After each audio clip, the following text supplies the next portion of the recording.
Remember God before it's too late. Acknowledge who he is. Acknowledge his lordship over your life. Listen, here's a question.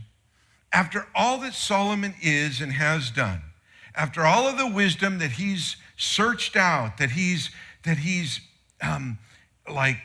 created, after everything he's written in Song of Solomon and in Proverbs and in all of Ecclesiastes, after every experience he's experienced, after every success he's achieved, after all of his accomplishments, the wisest man who ever lived, richest man on earth at the time, most powerful man, every leader, every king around him, all coming to him to pay tribute and honor. He's done the most for Israel than any other king.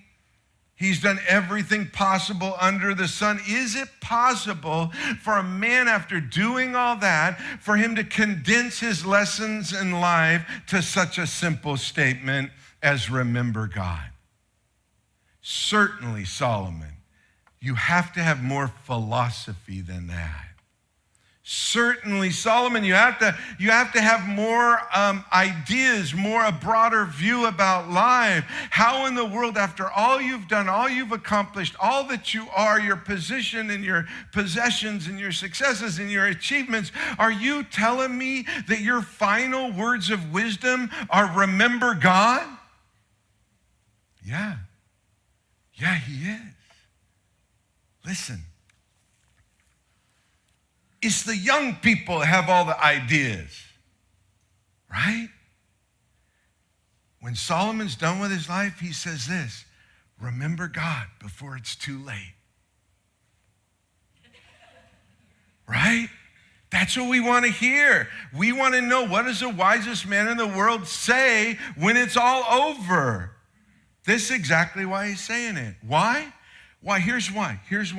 Because he spent a lifetime seeking it in other places. Solomon spent his entire lifetime studying everything under the sun and studying and researching and seeking after things in this temporal, fleeting life on this temporal, fleeting earth. And in response to all of that, Solomon begins and ends Ecclesiastes with the exact same words, word for word. Ecclesiastes 12:8's on the wall. Solomon says, everything is meaningless. This is the cattle prod, by the way. What do you mean everything is meaningless? I thought this life was all I had. No, this life is a vapor. Everything is meaningless. It's a vapor. It's a breath. Everything is meaningless, says the teacher, completely meaningless. Again, meaning whatever it is, it's going to be gone.